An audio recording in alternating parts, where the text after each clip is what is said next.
ఆసక్తితో దేవదేవుని సన్నిధిలో ఈ శిలువ శ్రమల అనుదిన కార్యక్రమంలో భాగంగా చేరిన మీ అందరికీ ప్రభు నామమున శుభములు వందనాలు తెలియజేస్తూ ఉన్నాను. ఈ రోజున మన ధ్యానాంశము రూపాంతరము చెందుట. యేసుక్రీస్తు ప్రభుల వారు తాను శిలువ మరణమునకు ముందుగా తన ప్రేమైనటువంటి శిష్యులను తన వెంట తీసుకొని వెళ్ళాడు. పేతురు, యాకోబు, అతని సహోదరుడైనటువంటి యోహాను, ఈ ముగ్గురు కూడా యేసు ప్రభుల వారికి చాలా ప్రేమైనటువంటి శిష్యులు. యేసు ప్రభుకు మొత్తం ఎంతమంది శిష్యులు? 12 మంది. ఆ 12 మందిలో చాలా ప్రేమైనటువంటి శిష్యులు ముగ్గురు ఉన్నారు: యోహాను, యాకోబు, పేతురు. ఈ ముగ్గురు శిష్యుల్లో ఇంకా ప్రేమైన వాడు యోహాను. వీరి ముగ్గురిని ఒక కొండ మీదకి తీసుకొని వెళ్ళాడు. ఏకాంతముగా, అంటే జనసంచారము లేదు, ఏ విధమైనటువంటి అల్లరి కానీ ఏ విధమైనటువంటి డిస్టర్బెన్స్ కానీ లేనటువంటి నిర్మానుష్యమైనటువంటి ఆ కొండ ప్రాంతమునకు యేసు ప్రభుల వారు తనతో పాటుగా ఈ ముగ్గురు శిష్యులను మాత్రము వెంటబెట్టుకొని వెళ్ళడం మనం గమనిస్తాం. వెళ్ళి వారి ఎదుట రూపాంతరము పొందెను అని వ్రాయబడింది. ఈ రూపాంతరము అనగా ఆ రూపము మార్చబడుట అనేటటువంటిది మనము పరిగణలోనికి తీసుకోవాలి. అంటే ఆ ముగ్గురు శిష్యుల ఎదుట యేసు ప్రభుల వారి రూపము ఒక ప్రత్యేకమైనటువంటి రూపముగా కనబడతా ఉన్నది. అంతవరకు చూచిన యేసు ప్రభుల వారి ఆయన ముఖ దర్శనము, ఆయన ముఖము వేరుగా ఉన్నది. ఇప్పుడు చూస్తున్నటువంటి ఆయన ముఖము మరి ఒక విధముగా కనబడుతూ ఉన్నది. ఇది వరకు యేసు ప్రభుల వారు దైవ కుమారుడైనప్పటికీ, మెస్సియగా ఆయన ప్రత్యక్షమైనప్పటికీ చూడడానికి ఒక మనిషి వలె, సాధారణమైనటువంటి మనిషి వలె కనబడింది ఆయన ముఖము. ఇప్పుడు ఈ కొండ మీదకి వెళ్ళిన తర్వాత యేసు ప్రభుల వారు ఎప్పుడైతే తన రూపము మార్చబడిందో ఒక గొప్ప మహిమ కలిగినటువంటి శక్తిమంతుడిగా తన్ను తాను ప్రత్యక్షపరుచుకున్నాడు. 2వ వచనము గమనించినట్లయితే ఆయన ముఖము సూర్యుని వలె ప్రకాశించెను, ఆయన వస్త్రములు వెలుగు వలె తెల్లనివాయెను. ప్రేమణ దోంబిళ్ళారా, ఆయన ముఖము సూర్యుని వలె ప్రకాశిస్తుంది. అంటే ఇప్పటి వరకు ఒక్క 5-10 నిమిషాల ముందు యేసు ప్రభుల వారిని చక్కగా తీక్షణంగా చూసినటువంటి వీళ్ళు ఇప్పుడు యేసు ప్రభుల వారిని చూడలేకపోతూ ఉన్నారు. ఆయన ముఖము సూర్యుని వలె తెల్లగైపోయింది, చాలా ప్రకాశమానముగా వెలిగిపోతూ ఉన్నది. ఆ ముఖ దర్శనాన్ని వారు చేయలేకపోతూ ఉన్నారు. ఆయన దరికి వెళ్ళలేకుండా ఉన్నారు.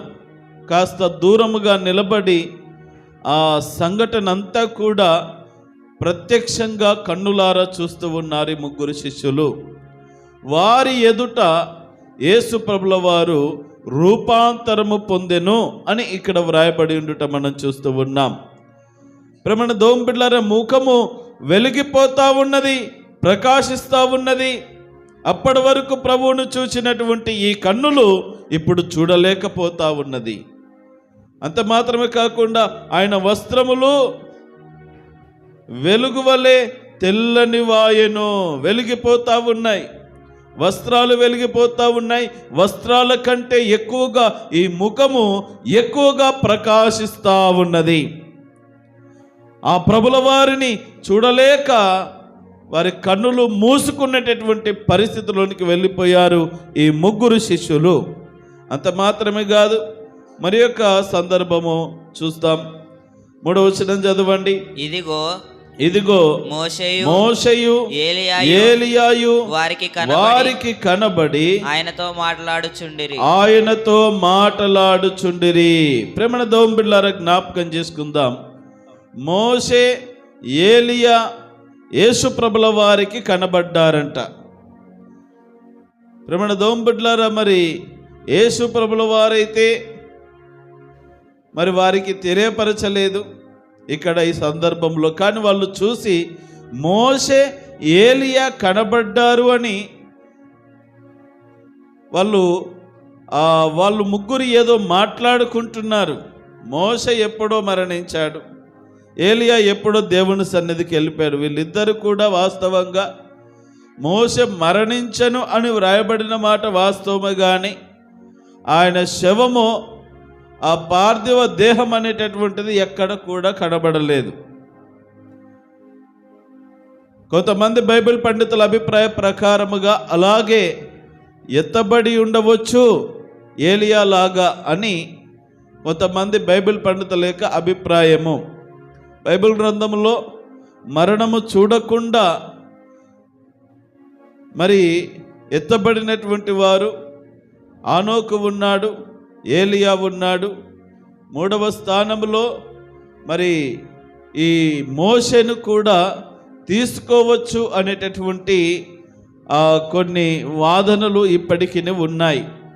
ప్రేమణ దోంబిళ్ళారా జ్ఞాపకం చేసుకుందాం. అయితే వాళ్ళు మోషే ఏలియాని వీళ్ళు గుర్తుపట్టడం చాలా ఆశ్చర్యం. ఎందుకంటే ఇప్పుడు ఒకవేళ ఈ కాలం పిల్లలకు గనుక ఇదిగో అప్పుడు ఏదో బ్లాక్ అండ్ వైట్లో మేము ఫోటో దిగాం, మా బంధువులని, లేకపోతే మీ జాబ్ అని, మీ జేజ్ అని, లేకపోతే జేజి వాళ్ళ జేజి అని ఏదో రీతిగా పరిచయం చేస్తే ఆహా అని అనుకోవచ్చు.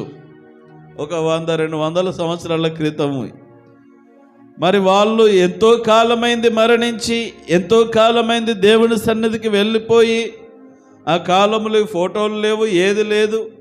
మరి మోషే ఏలియాని ప్రత్యక్షంగా ఖచ్చితంగా ఎలా చెప్పగలుగుతున్నారు అనేటువంటిది ఇక్కడ ఒక ఆశ్చర్యమే, ప్రశ్నార్థకమే. అయితే ప్రేమణ దోంబిడ్లారా, ఆత్మ సంబంధమైన విషయాలు ఆత్మీయులకే అర్థమవుతాయి. అందరూ చెప్పండి, ఆత్మ సంబంధమైన విషయాలు ఆత్మీయులకే అర్థమవుతాయి. కొన్ని ఎవరు పడితే వాళ్ళకి అర్థం కావు. ఆత్మ సంబంధులకు మాత్రమే ఆత్మ సంబంధమైన విషయాలు త్వరగా అర్థమవుతాయి, వాటిని వెంటనే గ్రహించగలుగుతారు. ఈ శరీర సంబంధముగా లోకానుసారముగా జీవించేటటువంటి వారికి మరి ఏ విధమైనటువంటి విషయాలు కొన్ని అనగా ఆత్మ సంబంధమైనటువంటి దైవ సంబంధమైనటువంటి రహస్యాలు అర్థం కావు, అర్థం చేసుకోలేరు కూడాను. అందుకని ప్రభునందు ప్రేమణ దోంబిళ్ళారా, వీళ్ళు గమనిస్తూ ఉన్నారు, దూరం నుండి చూసి యేసు ప్రభుల వారి ముఖము సూర్యుని వలె ప్రకాశిస్తుంది, ఆయన వస్త్రములు తెల్లగైపోయాయి, వెలిగిపోతూ ఉన్నాయి. మోషే ఏలియాలు మరి ప్రభుల వారితో మాట్లాడుతూ ఉన్నారు. ఇక ఏం మాట్లాడుతున్నారో తెలియదు, కానీ కొంతమంది భక్తులు అంటారు జరగబోయేటటువంటి శిలువ మరణ కార్యక్రమం కొరకు మాట్లాడుండవచ్చు అని కొన్ని అభిప్రాయాలు ఉన్నాయి.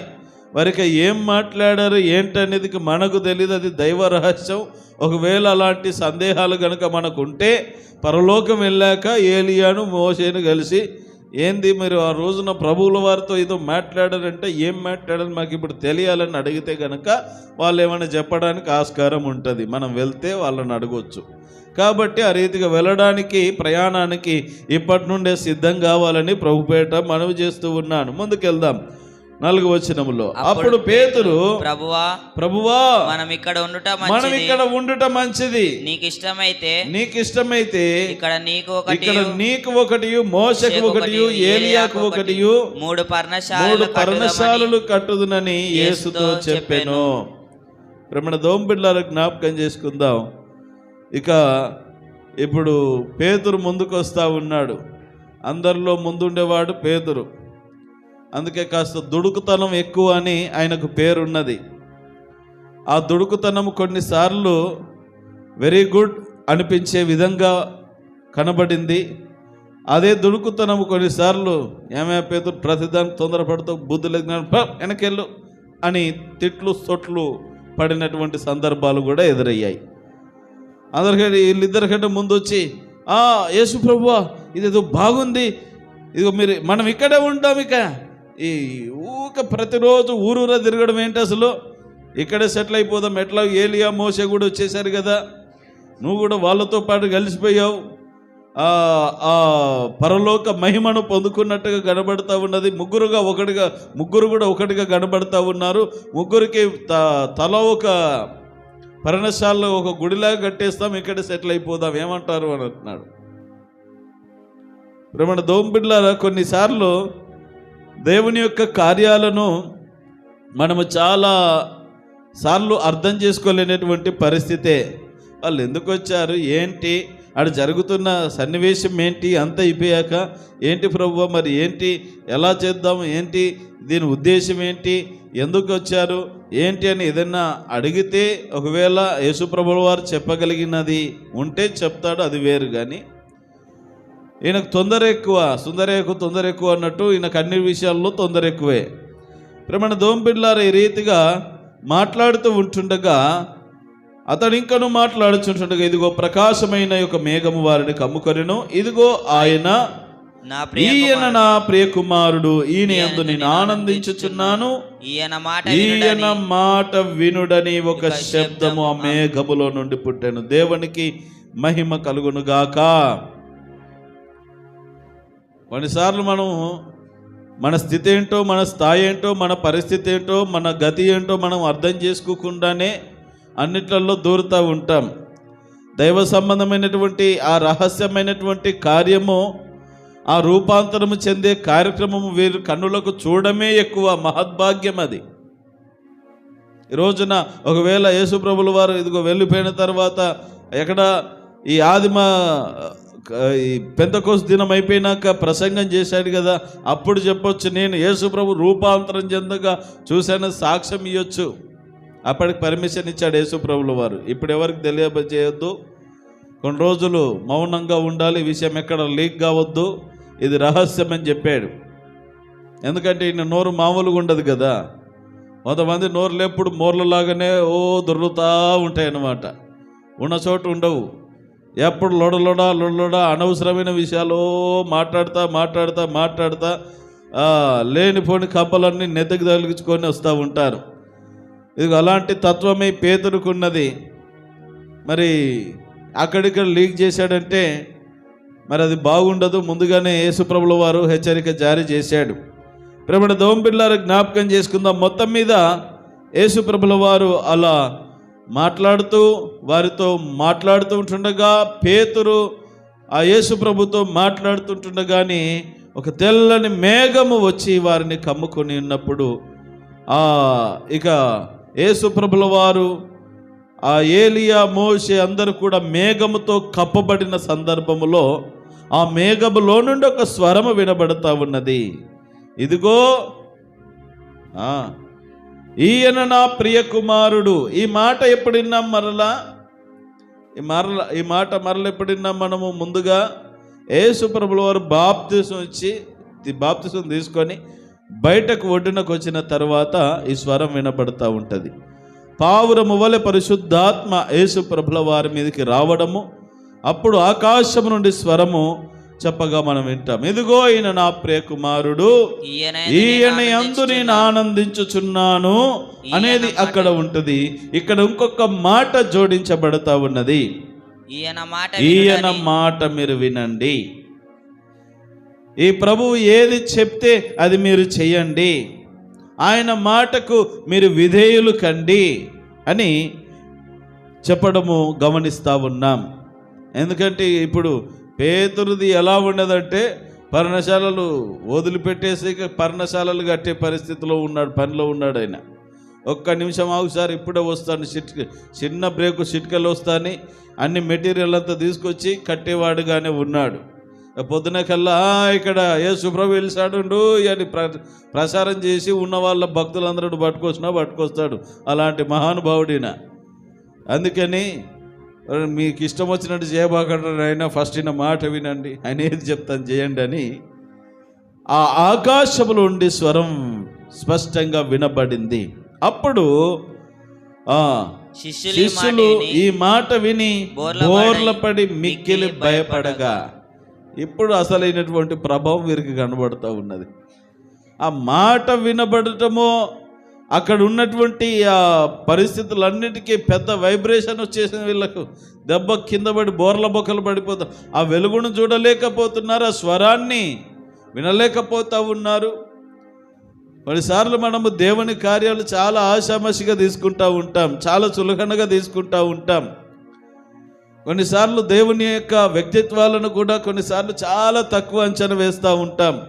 యేసు ప్రభుల వారు ఎంత దగ్గరైతే మాత్రం, ఎంత వారితో పాటు కలిసి తిరిగినా, కలిసి తిన్నా, కలిసి వారితో సహవాసం చేసినా, ఇక నువ్వు నేను ఒకటే అనేటువంటి భావనతో ఉంటే ఎలాగూ? ఆయన దైవ కుమారుడు, ఆయనతో మనము పోటీ పడగలమా, సాటి కాగలమా? ఇదిగో పేతురు అదే ధ్యాసలో ఉంటుండగా ఇప్పుడు అర్థమవుతా ఉన్నది వీళ్ళందరికీ యేసు ప్రభు అంటే ఏంటో, ఎంత మహిమ కలిగిన వాడో, ఎంత శక్తిమంతుడో, ఆయనకు ఎంత ప్రభావం ఉన్నదో ఇప్పుడు అర్థమవుతా ఉన్నది.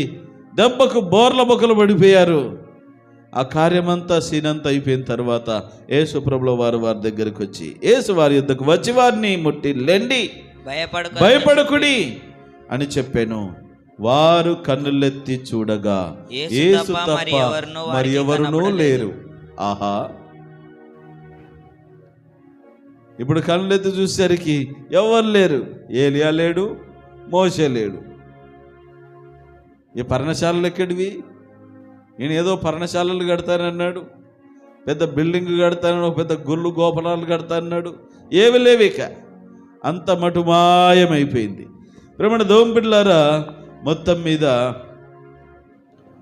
9వ వచనంలో చెప్తాడు యేసు ప్రభువు వారు కొండ దిగి వచ్చుచుండగా మనుష్య కుమారుడు మృతులలో నుండి లేచి వరకంటే మరణించి సమాధి చేయబడి తిరిగి లేచున్నంత వరకు ఈ విషయము, ఈ దర్శనము జరిగిన సందర్భము ఎక్కడ లీకు కావద్దు. పేతురు ఈపు సున్నమవుతుంది అన్నాడు.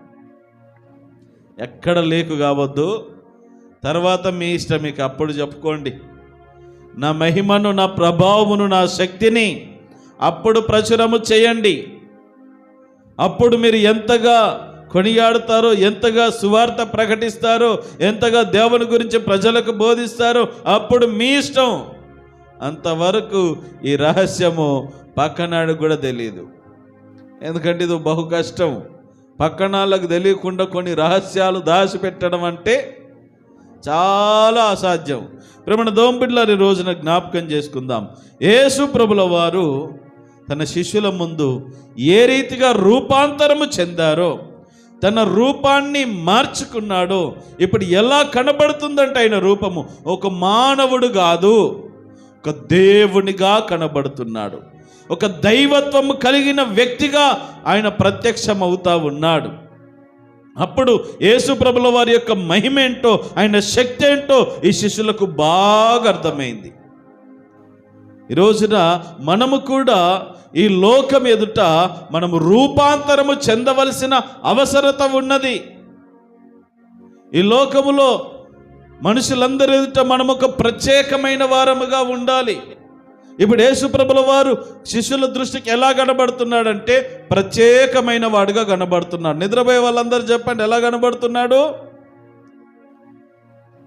మీలాగా మాత్రం నిద్రపోయినట్టుగా కనబడట్లేదు. ముఖం వెలిగిపోతూ ఉన్నది, సూర్యుని వల్ల వెలిగిపోతూ ఉన్నది, వస్త్రాలు వెలిగిపోతూ ఉన్నాయి, ప్రత్యేకంగా కనబడుతున్నాడు. అయ్యో ప్రభు, ఇప్పటి వరకు అసలు ఇలాంటి విధంగా ఎప్పుడు చూడలేదే అని ఆశ్చర్యపోతూ ఉన్నారు. ఆ ప్రత్యేకత ఈ రోజున నీ జీవితంలో, నా జీవితంలో కనబడాలి. ఇప్పుడు యేసు ప్రభుల వారు తనంతట తాను రూపాంతరము చెందొచ్చు. ఆయన ఎలాగూ దేవుడు కాబట్టి ప్రత్యేకంగా ఆయన ఎవరికి తెలియకుండా రూపాంతరము చెందితే దాంట్లో ప్రత్యేకత ఏమున్నది? ఇదిగో శిష్యులకు తన మహిమ కనుపరిచినప్పుడే కదా ఆయన అంటే ఏంటో, ఆయన వ్యక్తిత్వం ఏంటో, ఆయన శక్తి ప్రభావం ఏంటో వాళ్ళకి అర్థమయ్యేది. తర్వాత ఈ సీన్ అంతా లీక్ చేసినప్పుడు అనుకుంటారు, ఏమన్నా మీ ముగ్గురిని తీసుకెళ్ళాడు ప్రభు, మమ్మల్ని మేము కూడా చూసేవాళ్ళం కదా భాగ్యం. ప్రేమ దేవుని బిడ్డలారా, జ్ఞాపకం చేసుకుందాం. మనకు మనముగా నీతిమంతులం, మనకు మనముగా మార్పు చెందిన వాళ్ళం, మనకు మనముగా అన్ని విషయాల్లో రాణించిన వారం, మాకంతా తెలుసులే అని అనుకుంటే ఎలాగూ? నీకెంత తెలుసో, నువ్వెంత మారావో, నువ్వు ఎంత పద్ధతులు మార్చుకున్నావో, ఎంత దైవ లక్షణాలు కలిగి ఉన్నావో, నేనైతే నా మట్టుకు నేను బాగున్నానని నీవు అనుకోవడం కాదు, కానీ నీ పక్కన వాళ్లకు ఆ రూపాంతరము చెందిన స్థితి కనబడాలి. ఈ లోకం ఎదుట, మనుషుల ఎదుట నీ జీవితం రూపము మార్చబడాలి. ఇది వరకు ఉన్నటువంటి నీ వ్యక్తిత్వం వేరు, నీ ఆలోచన వైఖరి వేరు, నువ్వు చేసిన కార్యాలు వేరు. ఇక ముందు ప్రభువుని నమ్ముకున్న తర్వాత, వాక్యం వింటున్న తర్వాత, వాక్యానుసారమైనటువంటి జీవితాన్ని నువ్వు జీవిస్తూ ఒక రూపాంతరము చెందిన వ్యక్తిగా, ఒక ప్రత్యేకమైనటువంటి వ్యక్తిగా నువ్వు ఈ లోకములో మనుషుల మధ్యలో వ్యవహరించాలి. అప్పుడే దేవుడు నిన్ను బట్టి ఆనందించగలుగుతాడు. రోమీలకు రాసిన పత్రిక 12వ అధ్యాయం 2వ వచనం చదవండి. రోమీలకు రాసిన పత్రిక 12వ అధ్యాయం 2వ వచనం. ఫాస్ట్గా. మీరు ఈ లోక మర్యాదను అనుసరింపక ఉత్తమమును అనుకూలమును సంపూర్ణమైన దేవుని చిత్తమేదో తెలుసుకున్నట్లు మీ మనస్సు మారి నూతన మగుట వలన రూపాంతరము పొందండి. ఎలా రూపాంతరం పొందాలి మనము? ఇదిగో, మన మనసు మారి నూతన పరచబడి స్థితిని కలిగి ఉండాలి. యేసు ప్రభుల వారు అన్నాడు, 1 పేతురు పత్రిక 1వ అధ్యాయం 14వ వచనంలో పేతురు చెప్తాడు, నేను పరిశుద్ధుడను కనుక మీరును పరిశుద్ధులై ఉండండి అని అన్నాడు. ఆ పరిశుద్ధతలోనికి మనము రూపాంతరము చెందాలి. ఇదిగో 2 కొరింథీయులకు రాసిన పత్రిక 5వ అధ్యాయం 17వ వచనంలో, ఇదిగో పాతవి గతించెను, సమస్తం కొత్తవాయెను. మనం క్రొత్త ధనములోనికి మార్చబడాలి. పాత రోత జీవితాన్ని చంపివేసేయాలి. పాత రోత జీవితాన్ని విడిచిపెట్టాలి. ఒక నూతనమైన వ్యక్తిగా, నూతనమైనటువంటి వ్యక్తిత్వముతో, ఆలోచనలతో మన జీవన యాత్రను కొనసాగిస్తూ, ఇక నుండి బ్రతుకుచుండేది నాలో ఉన్నది క్రీస్తే, నేను క్రీస్తును అనుసరిస్తున్న వ్యక్తిని అనే రూపాంతరము చెందిన స్థితిలోనికి ఒక విశ్వాసి రావాలి. అలాంటి రూపాన్ని మనము ధరించుకోవాలి. నిన్ను చూడగానే, నీ మాటలు వినగానే, నీ పద్ధతులు చూడగానే, నీ వైఖరి చూడగానే ఎదుటి వాళ్ళు, మీరు ప్రార్థనకి వెళ్తారా? చర్చికి వెళ్తారండి? మీరు క్రైస్తవులండి? మీరు దేవుని బిడ్డలా? మీరు చాలా చక్కగా మాట్లాడుతున్నారు. అందరితో మాట్లాడినది వేరు, మీతో మాట్లాడుతున్నది వేరు. మీలో ఏదో కొంత ప్రత్యేకత కనబడతా ఉన్నది. మీరు చాలా మంచివాళ్ళుగా ఉన్నారు. అది రూపాంతరం చెందడం అంటే. అది ఒక ప్రత్యేకతను నువ్వు సంపాదించుకోవడం అంటే. అందరితో పాటు నీవు ఉన్నామంటే దాంట్లో ప్రత్యేకత ఏమున్నది? నీకంటూ ఒక స్పెషల్గా ఒక ప్రత్యేకత అనేటువంటిది ఉండాలి కదా. ప్రేమణ దేవుని బిడ్డలారా, జ్ఞాపకం చేసుకుందాం. అందుకే జ్ఞాపకం చేసుకోవాలా. ఇదిగో ఎఫెసీయులకు రాసిన పత్రిక 4వ అధ్యాయం 22 నుండి 24 వచనాల్లో, ఇదిగో ప్రాచీన స్వభావం విడిచిపెట్టి నవీన స్వభావాన్ని ధరించుకోవాలని వాక్యం సెలవిస్తూ ఉన్నది. ఇదిగో 1 యోహాను పత్రిక 2వ అధ్యాయం 15 నుండి 17 వచనాల్లో, ఈ లోకమునైనను లోకములో ఉన్నవాటినైనను ప్రేమించకుండా మీరు ఒక ప్రత్యేకమైనటువంటి రీతిగా మీ జీవితాన్ని, మీ భక్తి జీవితాన్ని కట్టుకోవాలని, మీ విశ్వాస జీవితాన్ని కట్టుకోవాలని మరి దేవుని వాక్యము సెలవిస్తూ ఉన్నది. కాబట్టి ప్రభునందు ప్రేమణ దేవుని బిడ్డలారా, ఈ రోజున మనం జ్ఞాపకం చేసుకోవాలి. మనము లోక మర్యాదను అనుసరిస్తే నీలో ప్రత్యేకత ఏమున్నది?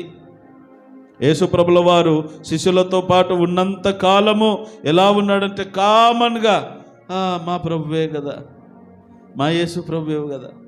అసలు యేసు ప్రభుల వారి యొక్క దైవత్వం వాళ్ళకి ఎప్పుడు కనబడిందంటే, ఆయన అద్భుతాలు చేసేటప్పుడు, చనిపోయిన వారిని లేపేటప్పుడు, ఇదిగో ఆయన ప్రార్థన చేస్తున్నప్పుడు, ఇదిగో ఇక్కడ రూపాంతరము చెందుతున్నప్పుడు, ఆయన శిలువ మరణము పొందినప్పుడు, ఆయన తిరిగి లేచినప్పుడు ఆయన ప్రభావమైన శక్తి ప్రజలకు, శిష్యులకు కనబడింది.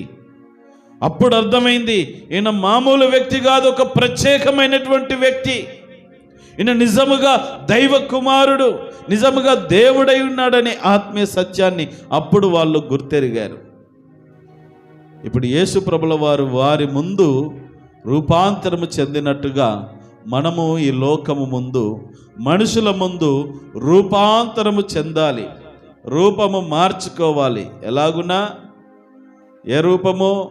లోపల ఒకటి బయట ఒకటి పెట్టుకునేటటువంటి రూపాలు మార్చుకునే ఆతత్వము కాదు.